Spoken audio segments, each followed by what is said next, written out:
es una denominación que yo le doy a ese yoga que tenemos que practicar en nuestra vida diaria. Tú que has estado en mis clases quizá no has coincidido con lo que te voy a contar, pero muchas veces cuando acabo la clase, la sesión de meditación, siempre digo, y ahora, cuando salgáis, comienza la verdadera clase. Y la verdadera clase es la vida cotidiana, porque la vida es un reto, es un desafío, está cuajada sin duda de vicisitudes, de dificultades, pero la vida es una gran maestra, la vida es una gran mentora. Y tenemos que llevar a la vida cotidiana los frutos de la meditación. ¿Qué es lo que trata de darnos la meditación? Atención, energía, estabilidad mental, ecuanimidad, lucidez, compasión, sosiego, contento interior. Todo eso son factores que tratamos de activar a través de la meditación, pero que no se pueden quedar en la sala de meditación, hay que trasladarlos a la vida cotidiana. Y la vida cotidiana nos puede enseñar mucho porque va poniéndonos problemas, dificultades, contrariedades que nos hacen reaccionar y que podemos así también observar nuestras reacciones. ¿Son reacciones de un yogi o son reacciones de un neurótico? ¿Reaccionamos anómala desmesuradamente o reaccionamos con equilibrio y con ecuanimidad? Por eso el escenario de la vida cotidiana es un modo magnífico de entrenarnos psicológica y mentalmente. Pero podríamos decir que para enfrentarnos a esto debemos de tener como una actitud totalmente diferente, de autoobservación, de calma muchas veces, o de simplemente de estar en el momento presente. ¿Cómo conseguir esa actitud realmente? Precisamente con la meditación y con toda la gran estrategia muy definida que hemos heredado de los más grandes sabios de la humanidad. La triple autovigilancia, vigilar nuestra mente, nuestra palabra, nuestros actos, lo cual lo podemos hacer en cualquier momento, lugar y circunstancia.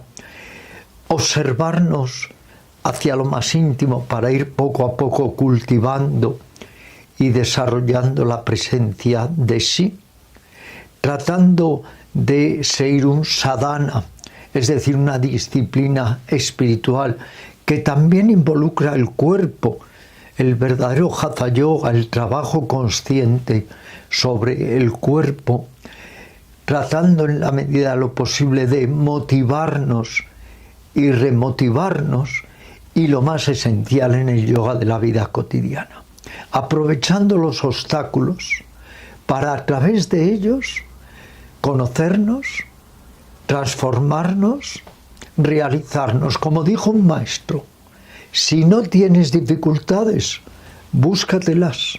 Si no tienes problemas, búscatelos, porque es tan bien como para el corredor de vallas que se fortalece saltando las vallas.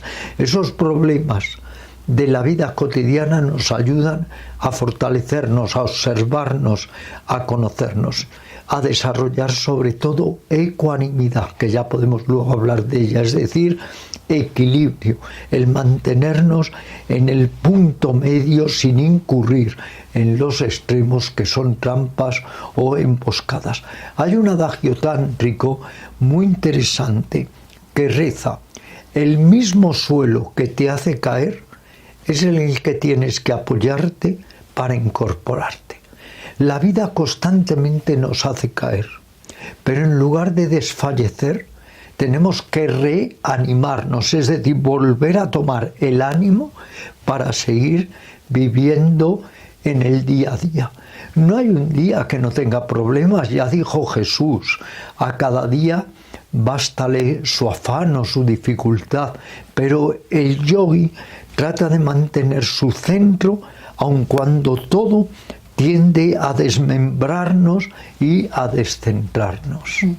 Hablas de el yogui enfrentándose a la vida cotidiana, ¿no? A las dificultades. Podríamos decir que donde una persona o un yogui ve dificultades o observa interiormente dificultades, es ahí donde más tiene que poner su atención, porque entonces ahí hay un problema que hay que resolver. Ahí tiene que poner su atención. Si puedes resolverlo, el problema lo resuelves. Y si no, lo aceptas. Aprender también, esto es muy importante en el yoga de la vida cotidiana, a aceptar lo inevitable, a no engendrar conflictos innecesarios, a tratar en la medida de lo posible de aplicar atención, ecuanimidad y sosiego.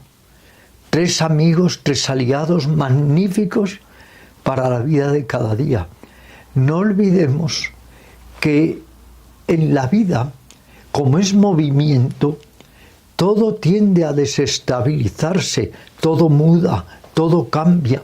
Lo que ahora te favorece, luego te puede desfavorecer, y lo que ahora te desfavorece, luego te puede favorecer. Lo que ahora dices, esto es una bendición, luego se puede convertir en una maldición. Lo que ahora dices, esto es una maldición, a lo mejor se da la vuelta y se convierte en una bendición.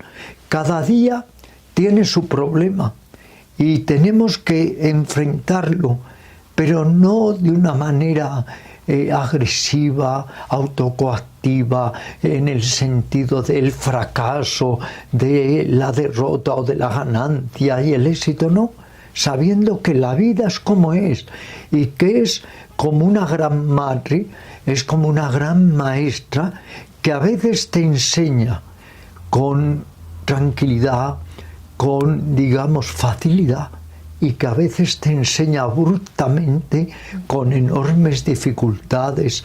O sea, que vamos a enfrentar el placer y el dolor a cada momento. Incluso en un momento podemos a la vez tener satisfacciones, pero dificultades. Y ahí es donde hay que trabajar la consciencia, la presencia, y aprender a no dejarnos tanto alterar ni por lo que es agradable ni por lo que es desagradable. Lo que has dicho son los sentimientos y los pensamientos encontrados que tanto suceden a lo largo del día muchas veces y que nos dejan a veces un sabor agridulce.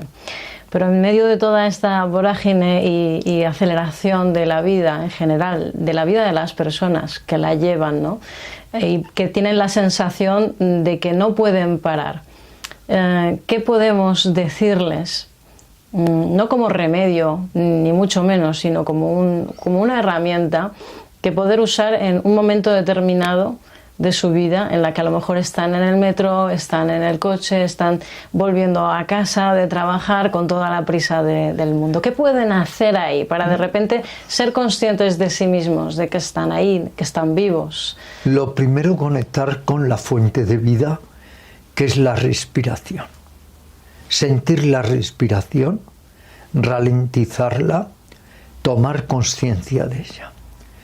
Y luego alargar, vamos a decirlo así, la atención, prolongarla a todo el cuerpo y sentir el cuerpo y la respiración.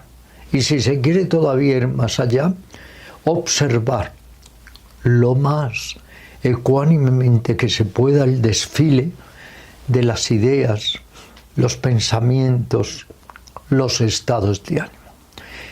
Y si queremos todavía ir más allá, el tratar de darnos cuenta que dependiendo de nuestra actitud, lo que nos destruye nos puede construir. Lo que aparentemente es nocivo puede ser muy positivo en la senda de la transformación si la actitud es ecuánime, es sabia, es lúcida y es compasiva. Nosotros no podemos muchas veces cambiar la vida, pero sí podemos cambiar nuestra actitud ante la vida. ¿Qué es la actitud? Que esto es importante porque el yoga es actitud vital. La actitud es la manera en cómo nosotros tomamos las cosas. Las podemos tomar con una reacción desorbitada y neurótica, o las podemos tomar con una reacción cabal, equilibrada y justa. Somos seres reactivos, pero la reacción puede ser anómala, neurótica, que aún nos neurotiza más y que añade sufrimiento al sufrimiento, o puede ser una reacción más cabal, una reacción sometida al escrutinio de la atención y al bálsamo de la ecuanimidad y la serenidad. Pero lo que sí tenemos que tener presente es que la vida es problema. O sea, la única manera de no tener problemas es no vivir.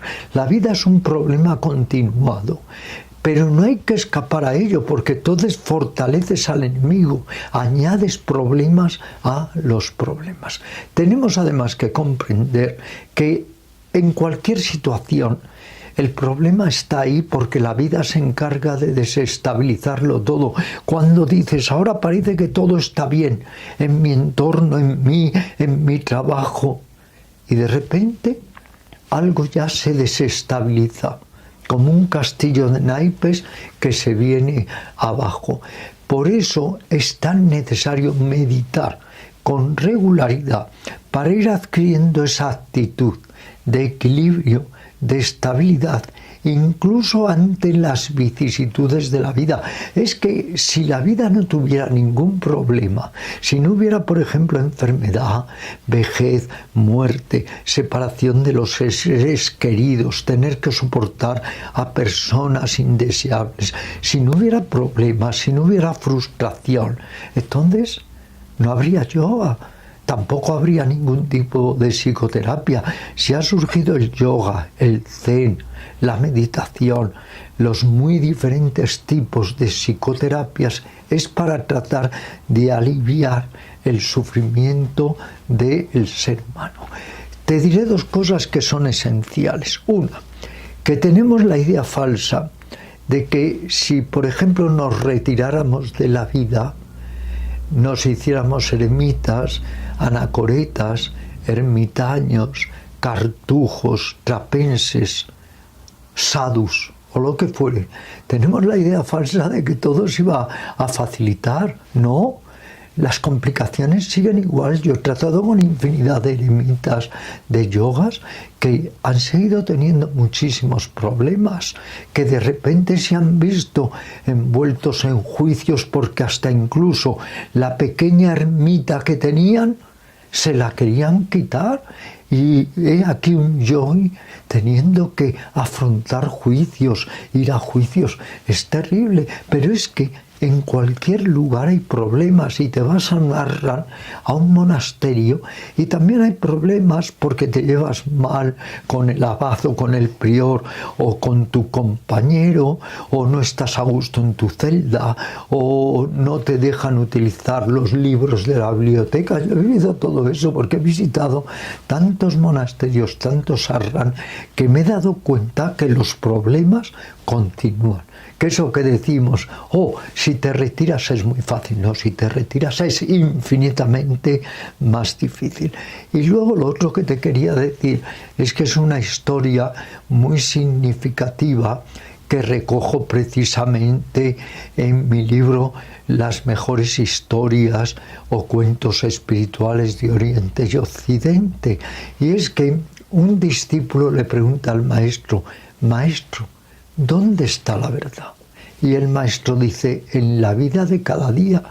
Y el discípulo protesta, pero yo no veo ninguna verdad en la vida de cada día. Y el maestro concluye, esa es la diferencia, que unos la ven y otros no la ven. Depende del enfoque, depende de la actitud, depende de tu reacción. Podríamos decir que este yoga de la vida cotidiana también se basa en aprender a aceptar que en el día a día no vas a poder controlar que sucedan muchas cosas que claro, quizá no quieres que sucedan. Por supuesto. Claro. Entonces ahí la persona ha de hacer un esfuerzo de comprender que todo es voluble, que todo cambia. Todo, y hay que aprender a relativizar. Esto es muy importante. aprender a relativizar, aprender a aceptar lo inevitable, aprender de los errores, aprender de los fracasos, ir más allá del halago y del insulto, del fracaso y del éxito. Tratar de girar la mente, dar un giro a la mente, que la mente esté más allá de ese aferramiento al placer y de esa aversión profunda al displacer. Porque la vida es una sucesión donde se van entrelazando todo tipo de acontecimientos externos y acontecimientos internos. Los acontecimientos externos muchas veces no los podemos resolver. Ya bastante tenemos con tratar de cambiarnos a nosotros mismos. Como decía Santideva, este gran sabio, si tiene remedio, lo remedias. ¿Dónde está el problema? Si no tiene remedio, no lo remedias. ¿Dónde está el problema?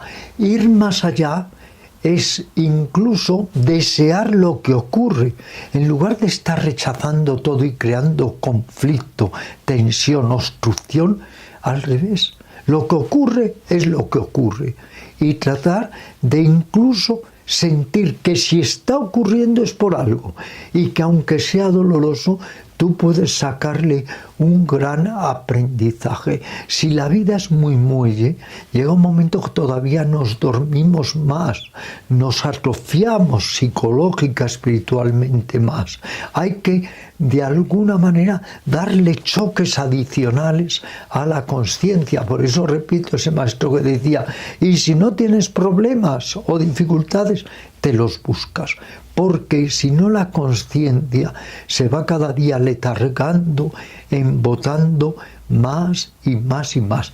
Igual que mamá sacude al niño para despertarle por las mañanas para que vaya al colegio, hay circunstancias aparentemente adversas que nos sacuden, pero que si sabemos aprovecharlas es para estar más alertas, más despiertos y sobre todo más ecuánimes. Pero claro, siempre ese es nuestro ego. Queremos que las cosas sean como queremos que sean. No, las cosas son muchas veces como son. Y lo que yo puedo hacer, si no cambiarlas, es cambiar mi actitud ante ella, no dejarme destruir. Lo que decía Martin Luther King, lo que no me aniquila, lo que no me destruye, me fortalece. A este respecto de todo lo que estamos comentando, Ramiro, Krishnamurti enfatizaba mucho la atención y decía lo siguiente: la meditación es necesaria para comprender el propio vivir cotidiano. Esto es, estar totalmente atentos cuando hablamos con otro, atentos a nuestra forma de andar y de pensar, atentos a lo que pensamos. Prestarle atención a todo, eso forma parte de la meditación y de la vida diaria. Efectivamente, pero para llevar la meditación a la vida diaria, lo que se ha llamado la contemplación en la acción, tenemos que entrenarnos.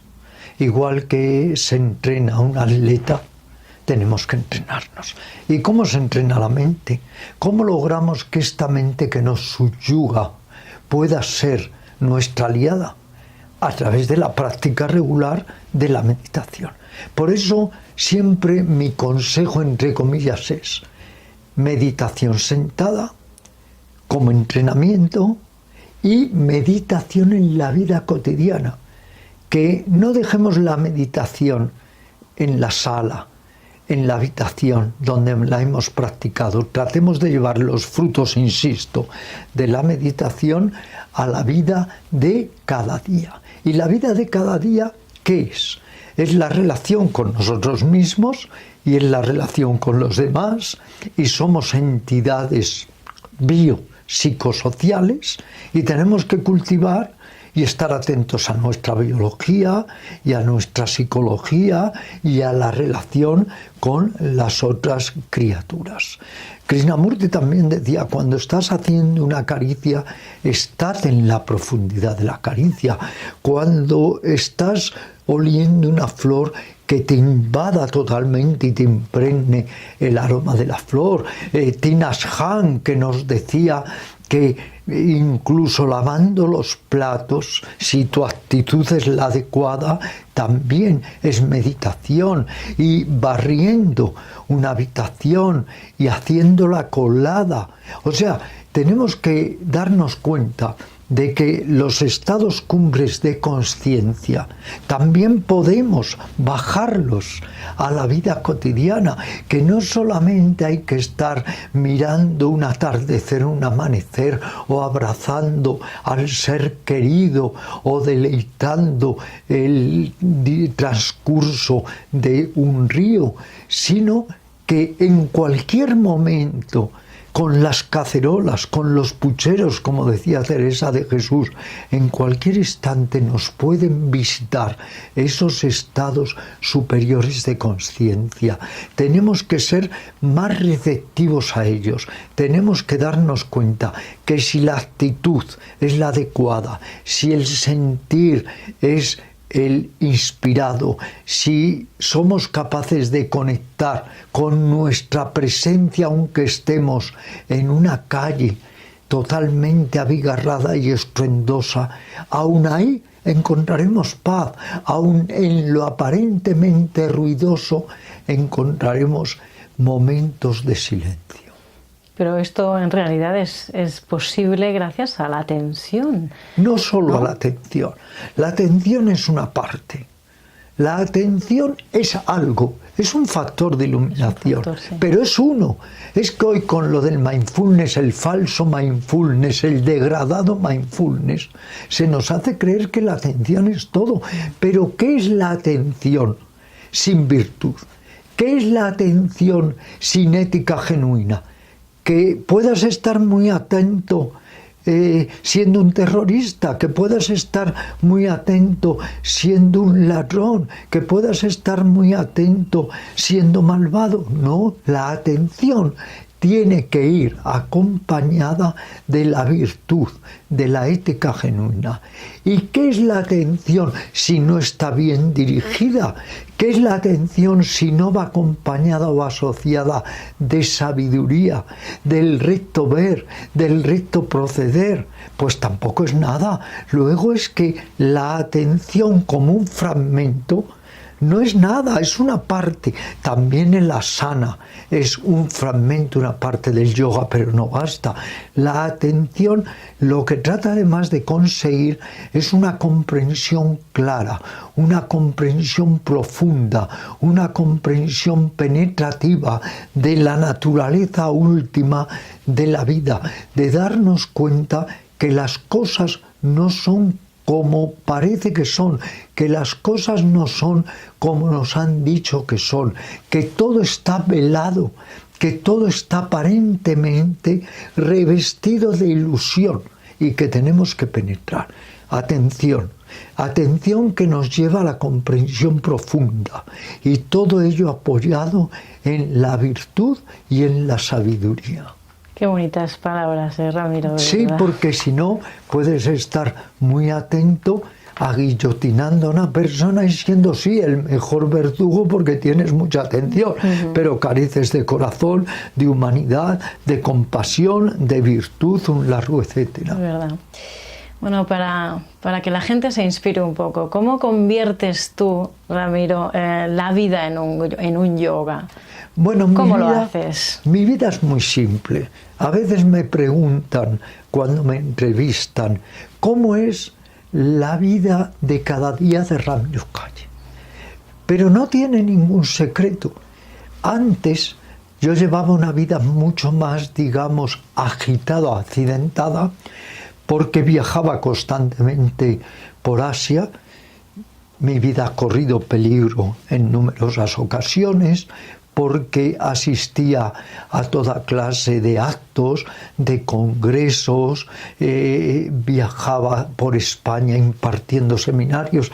Desde hace 2 años mi vida, así la he elegido, es muy simple. Medito, hago yoga, contesto, eso sí, a decenas y decenas de email, atiendo a entrevistas online como es a ti asiduamente, llevo una vida bastante, digamos, calma. Eso no quiere decir que yo no enfrente también situaciones difíciles, porque claro, te tienes que manejar con algo que es lo más insoportable, que es la burocracia en todo, ¿eh? Hasta si se te estropea la nevera, si se te estropea el móvil, te tienes que de alguna manera afrontar o enfrentar a veces a personas maleducadas, hostiles. Por ejemplo, en mi vida de cada día, que incluyo la meditación, el yoga, escribir, enseñar, atender mi vida interior, ocuparme y preocuparme por los seres queridos, pues todas las noches yo tengo la que yo considero la muy buena costumbre, que es un verdadero yoga, que es el dar comida a varios gatitos que vienen a mi portal y que yo les atiendo y les doy comida.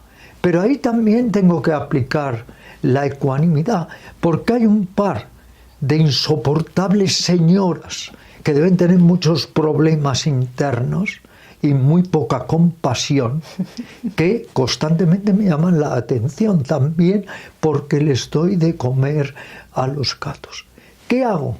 Ecuanimidad, porque al pronto uno dice, oiga, usted es una cretina, pero no, te contienes con conciencia y con ecuanimidad. Lo mismo que cuando alguien por la calle me insulta, a veces me insulta la gente por la calle, porque el que te conozcan también tiene ese lado que hay que saber encarar, que de repente voy paseando por el Retiro y pasa alguien y me insulta porque no le gustan mis enseñanzas, pero contienes y dices, gracias a esas señoras tan cretinas y tan malevolentes, gracias a ese maleducado que me insulta por la calle, puedo practicar dos cosas, ecuanimidad y comprensión. Eso es muy importante.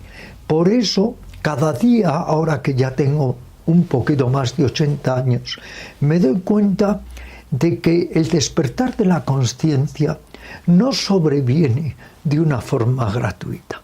El despertar de la conciencia sobreviene a través de un esfuerzo, la energía, lo que llamamos el tapasya, la ascesis interior, no la ascesis ni la penitencia exterior. Nunca mortificarse innecesariamente, el cuerpo está también para un disfrute consciente, pero sí interiormente ejercer ese control saludable, no un control represivo, no un control coercitivo, pero un control saludable, sobre todo cuando vivimos en sociedad, en una sociedad tan competitiva, tan hostil, donde no hay amor, porque donde hay competencia, volviendo a Krishnamurti, no puede haber amor, pues hay que desarrollar como un sexto sentido, que es el sentido de la tolerancia. Tolerar y saber que aquello que nos aguijonea está en el despertar de la conciencia. Y todo ello te vale a ti para configurar tu yoga de la vida cotidiana. ¿Qué es para ti lo que más alerta tu conciencia en el día a día? Indudablemente el recordatorio de la muerte. Yo tengo, como decía, 80 años, ya me ha dado el destino una vida muy dilatada. Ya cuando miro hacia detrás, los seres más queridos los he perdido. Como decía mi buen amigo, el gran periodista, místico, poeta Jesús Fonseca, llega un momento que las pérdidas son tantas que se hace insoportable. Cuando uno ya se da cuenta, todos los amigos se fueron, todos aquellos que tendrían ahora mi edad han partido. Entonces esto te alerta. Aparte, yo intimo mucho con las enseñanzas de Buda, y las enseñanzas de Buda no se andan con placebos ni jueguecitos de falsa autoestima o de libros de falsa autoayuda. Buda va directo Hay dolor y lo que hay que aprender es atravesar el dolor. Entonces, reflexiono mucho en la muerte, el recordatorio de la muerte que me ayuda a valorar por un lado más la vida, los seres queridos, pero también a saber que tengo que soltar, que hay que desprenderse de esta carcasa, que cuando venga la muerte, en la medida de lo posible, hay que tratar de no crear tensiones innecesarias. ¿Y el recordatorio de la muerte te sirve para valorar más el momento presente? Por supuesto. Mira, la reflexión de la muerte se basa en los siguientes puntos. La muerte es definitiva, la muerte es irreparable, la muerte es siempre hoy, porque aunque te mueras dentro de 50 años, será hoy. La muerte es en solitario, porque aunque 1000 personas se mueran contigo, es tu propia muerte. Uno va de alguna manera adentrándose en estas reflexiones de la muerte que dan mucho desapego y mucha ecuanimidad. Luego hay otros ejercicios para relacionarnos con la muerte que ya son muy duros, muy bruscos. Imaginarse a uno mismo como un cadáver o la contemplación del cadáver o visualización de lo que va siendo un cadáver cada hora, cada día que va pasando, pero con hacer la rememoración, la reflexión sobre los puntos que he citado de la muerte es suficiente para luego también vivir con más plenitud y algo esencial. Lo que verdaderamente vale en la vida son los seres queridos, animales y personas. Lo que realmente tenemos que hacer es, en la medida de lo posible, empatizar con las criaturas que vamos tratando día a día. Eso sí que forma parte de la vida y además es que es la gran fuente de inspiración y lo que nos hace muchas veces poder superar los desfallecimientos que puedan llegar.